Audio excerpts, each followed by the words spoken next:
বিগত দিনে রাজ্যের হাসপাতালগুলোতে কি হতো সেটা আমরা সকলেই জানি। বিগত দিনে বিনা চিকিৎসায় বিভিন্ন রোগীরা রাজ্যের বিভিন্ন প্রান্ত থেকে এসে বিনা চিকিৎসায় মারা যেত, কিন্তু বর্তমানে এই সংখ্যাটা একদম শূন্যের কোটায় চলে গেছে বলে আমরা দাবি করছি। বিগত দিনে রাজ্যে জেলা হাসপাতালগুলোতে কোনো ট্রমা কেয়ার সেন্টার ছিল না, কিন্তু গত 6 বছরে রাজ্যের বিভিন্ন জেলা হাসপাতালগুলোতে ট্রমা কেয়ার সেন্টার খোলা হয়েছে। এখনো পর্যন্ত 164 জন ডাক্তারকে নিয়োগ করা হয়েছে গত 6 বছরে, এবং ফাইন্যান্স ডিপার্টমেন্টের অ্যাপ্রুভাল হয়ে গেছে। 226 জন জেনারেল ডিউটি মেডিকেল অফিসার নিয়োগ হবেন, 172 জন স্পেশালিস্ট মেডিকেল অফিসার নিয়োগ হবেন, 200 জন ফার্মাসিস্ট নিয়োগ হবেন, তার মধ্যে 22 জন হোমিও, 26 জন আয়ুর্বেদিক ফার্মাসিস্ট নিয়োগ হবেন, 143 জন ল্যাব টেকনিশিয়ান নিয়োগ হবেন।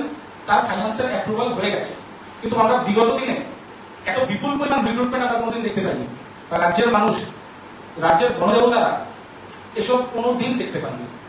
এখনো পর্যন্ত আয়ুষ্মান ভারত এবং প্রধানমন্ত্রী জন আরোগ্য কল্যাণ যোজনা এবং মুখ্যমন্ত্রী জন আরোগ্য কল্যাণ যোজনার মাধ্যমে 3,13,256 পরিবার এই সুযোগে তারা সুবিধা প্রাপ্ত হয়েছে।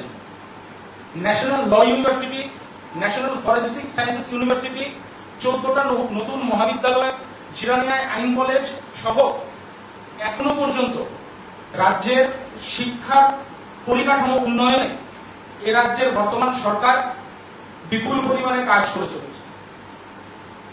তার ফলশ্রুতিতে বিগত দিনে ত্রিপুরা রাজ্যে সাক্ষরতার হার ছিল বামফ্রন্ট আমলে 87.22%, সেটা 2022 সালের এখনো পর্যন্ত আমাদের কাছে যে ডেটা আছে, ত্রিপুরা রাজ্যের যে ডেটা, সেটা 89.76% পৌঁছে গেছে।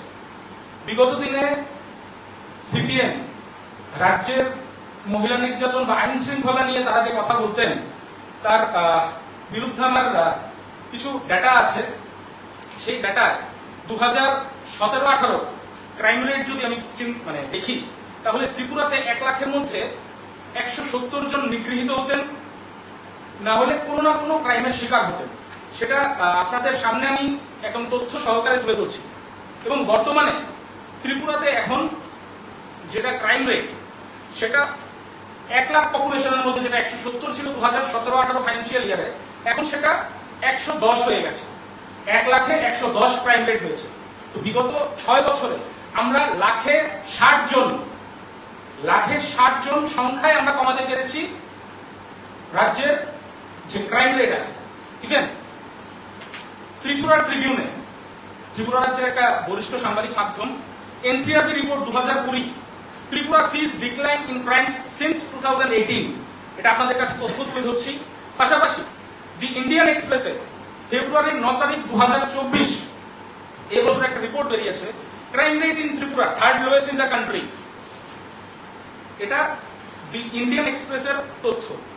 তো সিপিএম বা সিপিএম এর যুব সংগঠন যারা হাতে গোনা কয়েকজনকে নিয়ে রাজনীতিটা করছেন, যারা দেউলিয়াপনার রাজনীতিতে উন্মত্ত হয়ে গেছেন, তাদের বিগত দিনের মতোই এখনো পর্যন্ত জনসমর্থনহীন। তারা 2018 এবং 2023 সালের বিধানসভা নির্বাচনে এবং 2019 এবং আগামী 2024 সালের লোকসভা নির্বাচনের রেজাল্ট জুন মাসের 4 তারিখে দেওয়া হবে। সেই রেজাল্টে রাজ্যবাসী তথা দেশবাসী নিজেরাই দেখবেন যে সিপিএম এবং কংগ্রেস কতটা দেউলিয়া হয়ে গেছে। তাদের কাছে কর্মী নেই, তারা শুধুমাত্র কাউন্টিং এজেন্ট জোটানোর জন্য ভারতীয় জনতা পার্টির উপর বিভিন্ন ধরনের অভাব অভিযোগ এবং আরোপ করে যাচ্ছেন, বিভিন্ন ধরনের অভিযোগ আরোপ করে যাচ্ছেন। তো আমরা তার পরিপ্রেক্ষিতে আগামী 1 তারিখে পুরো ত্রিপুরা রাজ্যব্যাপী যে বামফ্রন্টের যে অপপ্রচার, যে সুশাসন আমাদের চলছে, তার বিরুদ্ধে তারা যে মিথ্যাচার করছে, সেই মিথ্যাচারের রাজনীতির বিরুদ্ধে আগামী 1 তারিখে পুরো ত্রিপুরা রাজ্য জুড়ে একই সময়ে বিভিন্ন স্থানে 7টা মণ্ডলে আমরা বিকেল 4টার সময় প্রতিবাদ মিছিলে সামিল হতে যাচ্ছি। প্রদেশ কার্যালয়ের সামনে থেকে আমাদের সদর শহর এবং সদর গ্রামীণের যে 14টা বিধানসভা আছে, এই 14টা বিধানসভার আমরা একসাথে একযোগে আমরা প্রতিবাদ মিছিলে সামিল হব এবং রাজ্যের বিভিন্ন জেলায়, সেটা ধর্মনগর থেকে শুরু করে সাবরুম, গোমতী থেকে শুরু করে ধলাই, প্রত্যেকটা জায়গায় একসাথে একই সময়ে এই প্রতিবাদ মিছিলটা হবে।